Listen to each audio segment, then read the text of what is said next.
When the second movie wraps up everything so perfectly, do you really have to make a third one? Hi there guys, thanks for coming to CinemaBad. My name is Eric Ortiz, and in honor of the upcoming Alien Romulus, we're going to take a look at Alien 3. Why not Alien and Aliens? Because both those movies are masterpieces, and I'm not just going to sit here and say how much I love Alien and Aliens, because that wouldn't be that interesting. So Alien 3. In Alien 3 we find Sigourney Weaver playing Ripley once again, and we find her in a prison planet.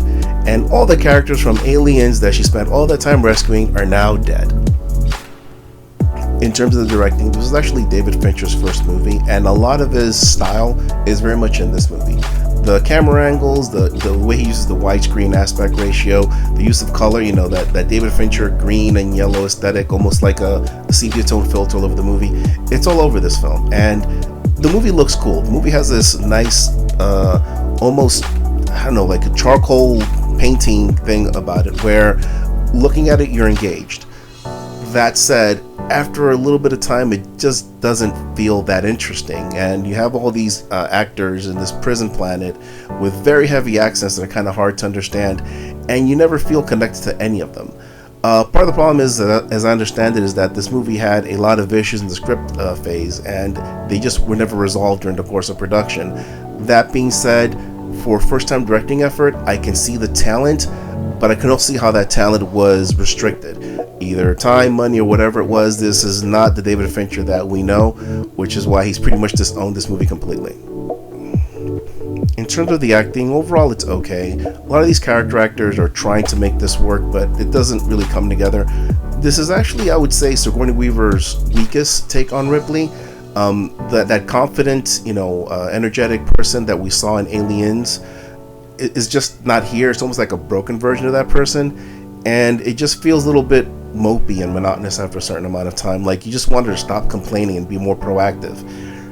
As for the rest of the cast, Charles S. Dutton does a pretty decent job, and also Charles Dance. They kind of play alongside her in terms of her character's journey, especially Charles S. Dutton. I think in many ways he elevates the movie and makes it better than what it actually is. But I think all the rest of the actors are just wasted. They're not really given anything to take advantage of. There is no one particular performance here that really stands out.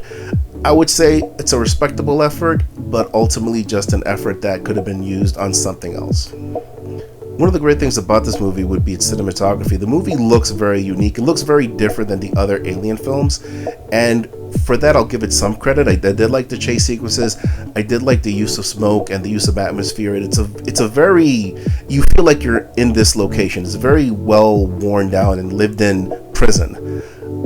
But that's as far as I can go with it. Like, there's so many things about this movie that I want to like, but I just can't.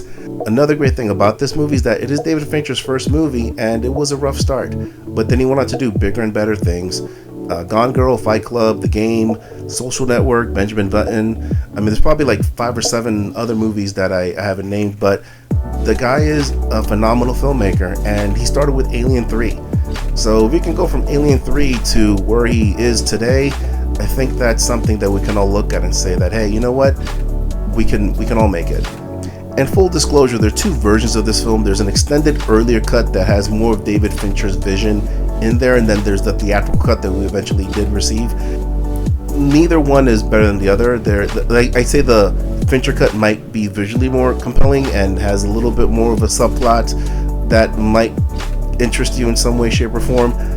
But I wasn't buying it. I still think both movies are CineBad, just because I don't understand. I mean, I do understand because sequels, to a big franchise make money. But you could have taken the Alien universe and done something else with it than just try to recreate, aliens in another planet. This movie is just so disappointing.